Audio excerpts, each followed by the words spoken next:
UP विधानसभा चुनावों को लेकर प्रियंका गांधी ने कांग्रेस के चुनाव प्रभारी गुलाम नबी आजाद से मुलाकात की। राज्य विधानसभा चुनावों में प्रियंका की भूमिका को बढ़ाने के लिए आजाद ने एक ब्लूप्रिंट तैयार कर गांधी को दिया। फिलहाल प्रियंका की भूमिका बढ़ाने के प्रस्ताव पर पार्टी विचार कर रही है। गुलाम नबी आजाद ने ये ब्लूप्रिंट उत्तर प्रदेश के कई हिस्सों का दौरा करके और पार्टी के सदस्यों से सलाह मशविरा करके तैयार किया है।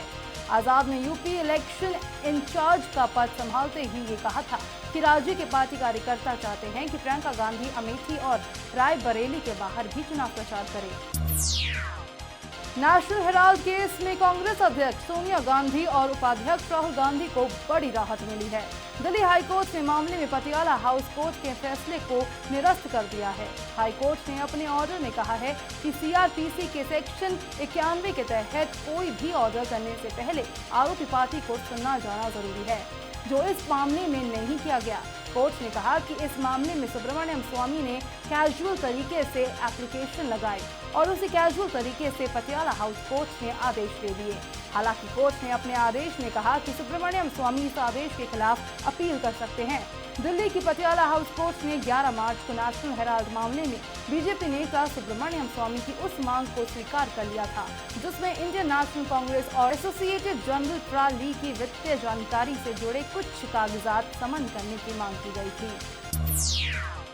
कोयला घोटाले मामले में पूर्व सीबीआई निदेशक रंजीत सिन्हा की मुश्किलें बढ़ सकती है। सुप्रीम कोर्ट द्वारा नियुक्त एमएल शर्मा कमेटी की ओर से अटॉर्नी जनरल मुकुल रोहतगी ने बताया कि शुरुआती जांच में समिति ने सिन्हा को कोयला घोटाला मामले को प्रभावित करने का दोषी पाया है। सुप्रीम कोर्ट में रोहतगी ने बताया कि कमेटी की रिपोर्ट के मुताबिक रंजीत सिन्हा के घर की विजिटर डायरी में मौजूद एंट्री सही लग रही है। कमेटी का मानना है कि रजिस्टर में मौजूद एंट्री से ये जाहिर होता है कि रंजीत सिन्हा कुछ आरोपियों से मिले थे। कोर्ट ने रिपोर्ट सार्वजनिक करने और आगे की कार्रवाई पर आदेश सुरक्षित रख लिया। अटॉर्नी जनरल मुकुल रोहतगी ने कोर्ट में केंद्र सरकार का भी पक्ष रखा। उन्होंने कहा कि अगर इन मुलाकातों को सही मान भी लिया जाए तो इसका घोटाले की जांच पर गलत असर पड़ा। पाकिस्तान में लोकतांत्रिक सरकार आए कुछ ही साल बीते हैं और वहां फिर से सेना के शासन की मांग उठने लगी है।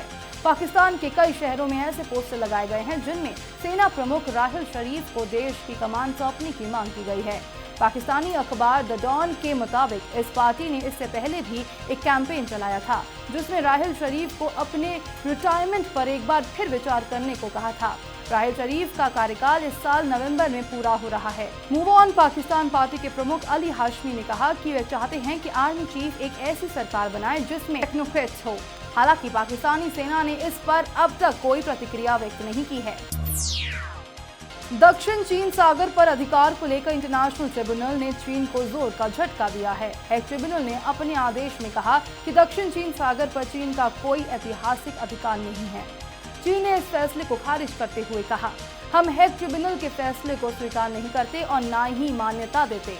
ट्रिब्यूनल ने यह फैसला फिलीपींस की उस याचिका पर सुनाया जिसमें दक्षिण चीन सागर के ज्यादातर हिस्से पर चीन के दावे को चुनौती दी थी।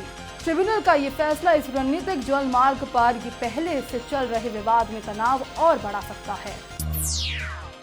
जम्मू कश्मीर में हिजबुल पोस्टर बॉय बुरहान वानी के मारे जाने के बाद भड़की हिंसा पर पीएम नरेंद्र मोदी ने रिव्यू मीटिंग बुलाई। 7RCR में आयोजित बैठक शुरू में प्रधानमंत्री की अध्यक्षता में कश्मीर के ताज़ा हालात पर चर्चा हुई। इस बैठक में गृह मंत्री राजनाथ सिंह, रक्षा मंत्री मनोहर पर्रिकर, विदेश मंत्री सुषमा स्वराज, वित्त मंत्री अरुण जेटली, राष्ट्रीय सुरक्षा सलाहकार अजीत डोभाल समेत तमाम वरिष्ठ मंत्री और अधिकारी शामिल हुए। जम्मू कश्मीर में हिजबुल कमांडर और पोस्टर बॉय बुरहान वानी की मौत का रोना रोककर भारत की कार्रवाई को गलत बताने वाले पाकिस्तान को अमेरिका की ओर से झटका लगा है। अमेरिका ने कहा है कि कश्मीर भारत का आंतरिक मामला है और सभी पक्षों को वानी के मारे जाने के बाद घाटी में भड़के तनाव का शांतिपूर्ण समाधान निकालने की कोशिश करनी चाहिए। पाकिस्तानी पीएम नवाज शरीफ ने एक बयान जारी किया था। इसमें कहा गया कि वे कश्मीर में बुरहान वानी के मारे जाने से सदमे में हैं। प्रधानमंत्री नरेंद्र मोदी और वित्त मंत्री अरुण जेटली मंगलवार यानी आज रिजर्व बैंक के नए गवर्नर के नामों पर चर्चा करेंगे। इस सूची में सुबीर गोकर्ण, राकेश मोहन और अरविंद सुब्रमण्यम का नाम लिया जा रहा है, लेकिन एक अन्य नाम जिसे लेकर काफी कयास लगाए जा रहे हैं वह अरविंद पनगड़िया है। सूत्रों ने उन खबरों का खंडन किया है जिसमें कहा गया था कि नीति आयोग के अध्यक्ष अरविंद पनगड़िया अगले RBI गवर्नर होंगे। यूपी विधानसभा चुनाव से पहले कांग्रेस को जोरदार झटका लगा है।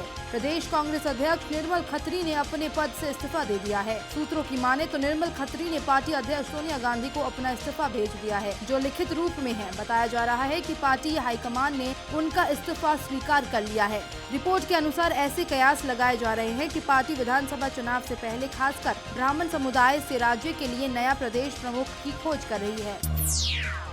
पंजाब प्रदेश कांग्रेस कमेटी के अध्यक्ष कैप्टन अमरिंदर सिंह ने पार्टी के चुनावी रणनीतिकार प्रशांत किशोर को टिकट बंटवारे को लेकर खरी खरी सुना दी है। कैप्टन अमरिंदर सिंह ने मंगलवार को कहा कि चुनाव में किसे टिकट देना है, इसका फैसला लेने का अधिकार सिर्फ कांग्रेस अध्यक्ष सोनिया गांधी के पास है। इससे पहले मीडिया में आई रिपोर्ट में कहा गया था कि प्रशांत किशोर की team Indian political action committee भी टिकट बंटवारे की प्रक्रिया में शामिल होगी।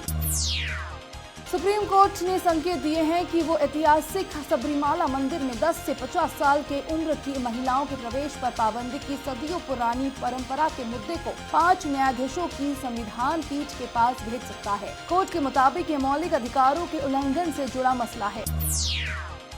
सुप्रीम कोर्ट ने सामाजिक कार्यकर्ता तीस्ता सीतलवाड़ और उनके पति जावेद आनंद से उनकी अर्जी पर गुजरात सरकार के जवाब का इंतजार करने को कहा है। दंपति ने अपने निजी बैंक खातों पर लगी रोक हटाने की मांग की थी। कोर्ट ने इस मामले में कोई आदेश पारित करने से परहेज किया।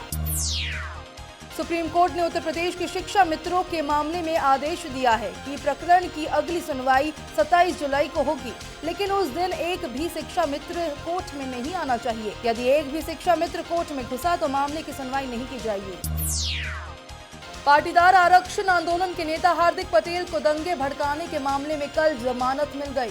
कोर्ट ने उन्हें 9 महीने तक मेहसाना में न जाने की शर्त पर जमानत दी, लेकिन 6 महीने तक गुजरात में घुसने पर प्रतिबंध लगा दिया था। इसके चलते अब हार्दिक उत्तर प्रदेश जा सकते हैं। उत्तर प्रदेश में कैबिनेट मंत्री आजम खान ने बुलंदशहर में आयोजित एक कार्यक्रम में मीडिया से लेकर मुसलमानों पर जमकर हमला बोला। इस दौरान आजम ने 80% मुसलमानों पर आरोप लगाया कि वे ना ही रोजा रखते हैं और ना ही सच बोलते हैं। उन्होंने कहा कि जो अपने मालिक यानी खुदा का ना हो सका वो कुत्ते से भी बदतर है।